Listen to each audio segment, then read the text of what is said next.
தைப்பொங்கல் கொண்டாடி மகிழ்ந்து மறுநாளே மாடுகளை போற்றி கொண்டாடும் நாள்தான் தமிழர்களின் பாரம்பரியத்தில் ஒரு அங்கமான மாட்டுப் பொங்கல் பண்டிகை. இது பட்டி பொங்கல் என்றும் கன்று பொங்கல் என்றும் அழைக்கப்பட்டது. உழவுக்கு உயிரூட்டும் விதமாக விவசாயத்திற்கு பயன்படும் மாடுகளை போற்றி அவைகளுக்கு நன்றி செலுத்தும் விதமாக அமையப்பட்டதுதான் இந்த மாட்டுப் பொங்கல் விழா. விவசாயத்தில் மாடுகளின் பங்கு இன்றியமையாதது. இத்தகைய மாடுகள் இல்லாவிட்டால் பல்லாயிரம் ஆண்டுகள் விவசாயம் செழித்திருக்க முடியாது. மாட்டு சாணம், சிறுநீர் ஆகிய விவசாய இடுபொருட்களுக்கும் அறுவடை செய்த நெல்லை போரடிக்கவும் நெல்லை வீட்டில் கொண்டு வந்து சேர்க்கவும் மாடுகள் பயன்படுத்தப்பட்டன. எனவேதான் விவசாயத்தில் ஒவ்வொரு படிநிலையிலும் உதவி செய்யும் இந்த மாடுகளுக்கு இந்த நாளில் நன்றி செலுத்தி போற்றுவர் நம் தமிழர்கள். மாட்டுப் பொங்கல் அன்று வேளாண்மைக்கு உதவும் மாடுகளை குளிப்பாட்டி மாலை அணிவித்து அதன் கொம்புகளுக்கு வர்ணம் தீட்டி புத்தரிசி நெல்லில் பொங்கல் வைத்து அதை விருந்தாக மாடுகளுக்கு அளித்து நன்றி செலுத்தி வந்தனர். கிராமங்களில் பொங்கலோ பொங்கல், மாட்டு பொங்கல்,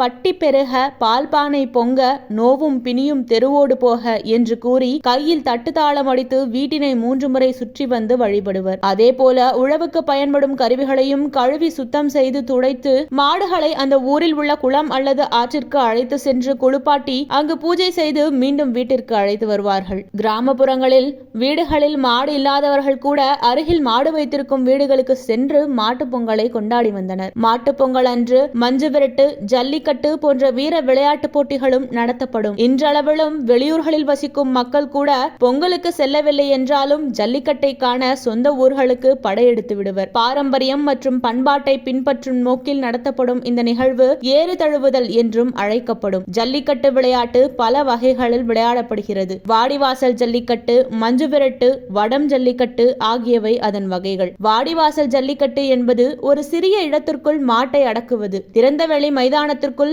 மாட்டை அடக்குவதும் விரட்டு பிடிப்பதுமே மஞ்சு விரட்டு. ஒரு சிறிய வட்டத்திற்குள் கட்டி வைத்திருக்கும் மாட்டை அடக்குவதோடு போட்டி முடியும் வரை வட்டத்திற்குள் இருக்க வேண்டும். அதுவே வடம் ஜல்லிக்கட்டு. இப்படியான பலதரப்பட்ட ஜல்லிக்கட்டுகள் 3500 ஆண்டுகளுக்கு முன்பே ஜல்லிக்கட்டு இருந்ததற்கான சான்று நீலகிரியில் உள்ள கரிக்கியூர் கிராமத்தில் கிடைத்தது. அங்கு உள்ள பழமையான கல்லில் மாடுபிடி வீரர்கள் காளைகளை துரத்தும் காட்சி பதிவாகியிருந்தது. இதே போலவே மதுரை அருகே உள்ள கல்லுட்டு மேட்டுப்பட்டியிலும் மாடுகளுடன் மனிதர்கள் இருக்கும் போல காட்சி பொறித்த கல் ஒன்று கிடைத்ததாம். இது 1500 ஆண்டுகள் பழமையானது என்றும் பழந்தமிழ் இலக்கியங்களிலும் சிந்துவெளி நாகரிகத்திலும் இந்த ஜல்லிக்கட்டு நடந்ததற்கான சான்றுகள் உள்ளதாக கூறப்படுகிறது. மாட்டை ஓடவிட்டு அதை மனிதர்கள் அடக்குவது அல்லது கொம்பை பிடித்து வீழ்த்துவதுதான் வீர விளையாட்டு. சல்லி என்பது விழாவின் போது மாட்டின் கழுத்தில் கட்டப்படுகிற வளையத்தினை குறிக்கும். புளியங்கம்பினால் வளையம் செய்து காளையின் கழுத்தில் அணியும் வழக்கம் தற்போதும் வழக்கத்தில் உள்ளது. அதோடு 50 ஆண்டுகளுக்கு முன்பு கூட பழக்கத்தில் இருந்த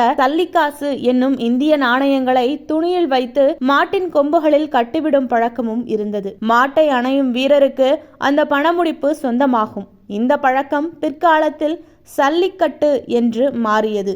பேச்சு வழக்கில் அது திரிந்து ஜல்லிக்கட்டு என்றானது. கால பழைமையால் பல்வேறு மாற்றங்களுடன் சமூக நிலைகளுக்கு ஏற்பவும் இவ்வீர விளையாட்டு நிகழ்த்தப்பட்டாலும் இது தொன்மையானது என்பதிலும் மக்களின் பண்பாடு சார்ந்தது என்பதிலும் ஐயமில்லை. ஜல்லிக்கட்டுக்கான அடிப்படை காரணமாக இருப்பது சத்தான பால், தமிழ் மக்களின் ஆரோக்கியம், மாடு வளர்ப்பு, பால் வர்த்தகத்தை சார்ந்து இருக்கும் தமிழ் மக்களின் வாழ்வாதாரத்தை காக்கும் முயற்சி என பல காரணங்கள் இருந்தாலும் அனைத்திற்கும் மேலாக நம்முடைய பாரம்பரியத்தை காப்பது தமிழராகிய நமக்கு முக்கிய கடமை. தமிழகத்தில் குறைந்து வரும் நாட்டு மாட்டினங்களை அழிக்கவும், இயற்கை விவசாயத்தை வேரறுக்கவும், விலங்குகளை துன்புறுத்திடுவது என்ற பெயரில் ஜல்லிக்கட்டு தடை என்ற ஒரு நாடகம் நடத்தப்பட்டது அனைவரும் அறிந்ததே. ஜல்லிக்கட்டு விளையாட்டில் போட்டியாளருக்கும் காளைக்கும் காயம் மற்றும் இறப்பு சம்பவங்கள் நடந்தன.